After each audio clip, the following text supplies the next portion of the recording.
कब्ज की, गैस की, इंडाइजेशन की बहुत सारी दवाइयाँ आप खा रहे हो और कितने ही भी हमने वीडियो बनाए, हम कितना ही भी समझाएं, लेकिन एक जादुई इलाज का जो लोभ लालच है ना, वो लोगों से के अंदर से जाता नहीं है।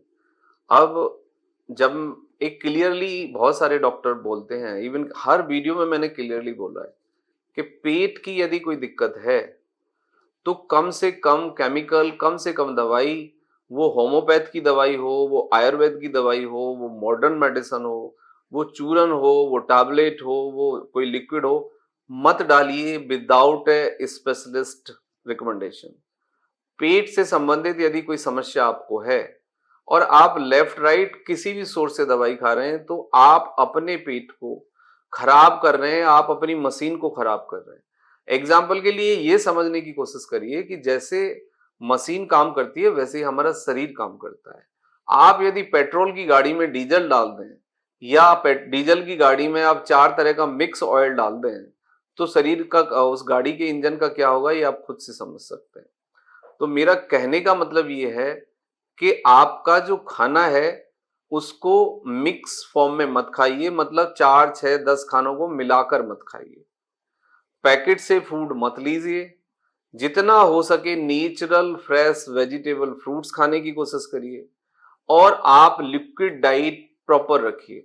बॉडी के अंदर 75% वाटर है, हमें केवल 20% ही सॉलिड सेमी सॉलिड फूड की जरूरत है और कुछ ज्यादा जरूरत नहीं है।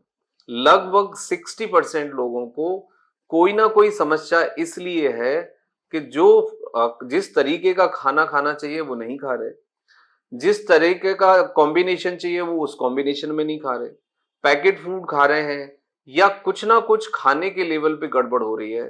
60% लोगों को डायरेक्टली या indirectly food is responsible for the problem.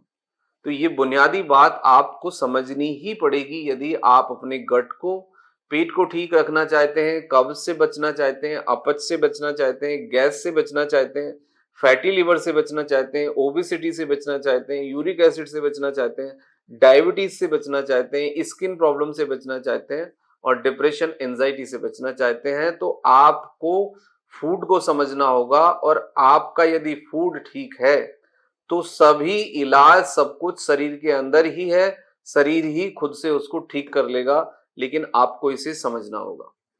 देखो, सबसे पहली बात यह है कि हमारे अंदर सलेवा है, मतलब जो हमारी सलेवरी ग्लैंड्स है, जब हम खाने को च्यू करते हैं तो उससे सलेवा सिक्रीट होता है, यानी 1 से 1.5 लीटर सलेवा सिक्रीट होता है।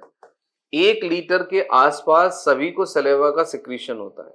सबसे पहली जो समस्या है गट के लेवल पे और डाइजेशन के लेवल पे, वो शुरू होती है आपकी सलेवरी ग्लैंड के प्रॉपरली काम ना करने से, सलेवा के प्रॉपर सिक्रीशन के ना होने से।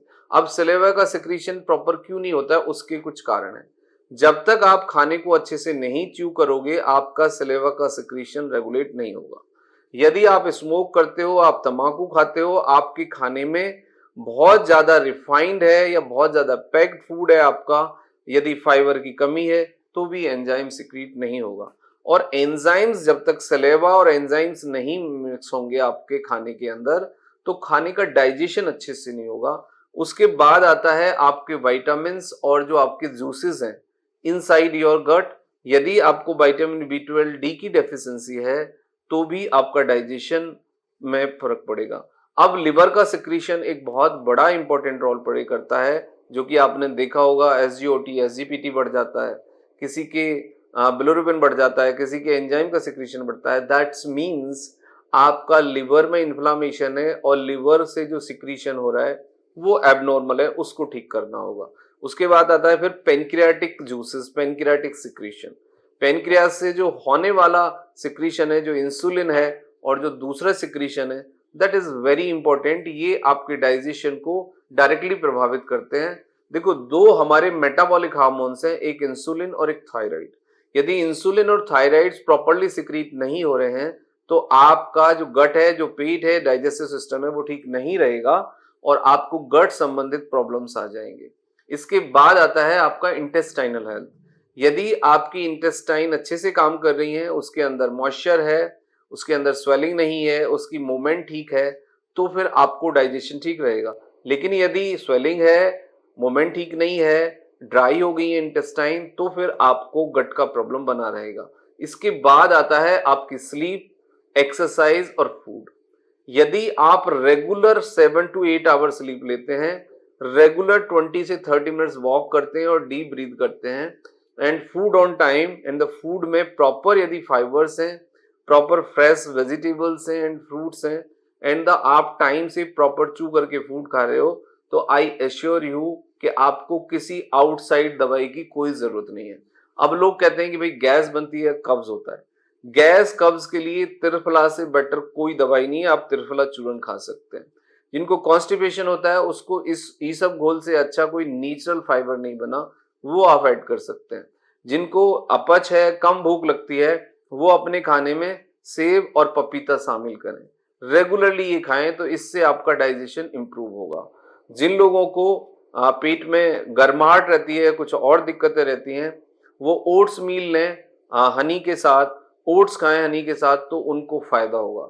दूसरा, there are an number of the fruits. बेल पत्थर आपके लिए बहुत अच्छा है, ऑरेंज बहुत अच्छा है, एप्पल बहुत अच्छा है, गाजर है, टमाटर है, ये सब खाइए। इससे आपको एंटीऑक्सीडेंट मिलेंगे, जूसेस मिलेंगे, एंजाइम्स का रेगुलेशन होगा और आपका डाइजेशन इंप्रूव होगा। तो इससे न केवल आपका हेल्थ इंप्रूव होगा, एब्जॉर्प्शन बेटर होगा, बल्कि जो मिनरल्स की, ट्रेस एलिमेंट्स की जो डेफिशिएंसी है वो भी पूरी हो जाएगी। And without a medicine you will see the change in your digestive process. लेकिन जरूरी ये है कि आप रेगुलरली ये फॉलो करिए, and don't develop the habit of the laxative. बहुत सारे लोगों को कब्ज की दवाई की आदत है, डेली बेसिस वो दवाई का डोज बढ़ा रहे हैं, और अब कंडीशन ये है कि उस दवाई से भी कुछ नहीं होता है। तो you have to work on your intestinal health. यदि जो लोग डिपेंडेंट हो गए उनके लिए है कि वो अरंडी का 1 चम्मच तेल आधा कप दूध में, फैट फ्री मिल्क में एक बार बॉइल्ड करके ठंडा करके रात में पी लें, एक दिन छोड़ के। जिनको बहुत क्रॉनिक कॉन्स्टिपेशन है वो डेली भी ले सकते हैं, वरना हफ्ते में 1 या 2 दिन आप ये ले सकते हो। The best medicine for the constipation and your intestinal health. तो इससे आपकी इंटेस्टाइनल हेल्थ रेगुलेट होगी एंड द कॉन्स्टिपेशन रेगुलेट होगा। Thank you very much and take care yourself.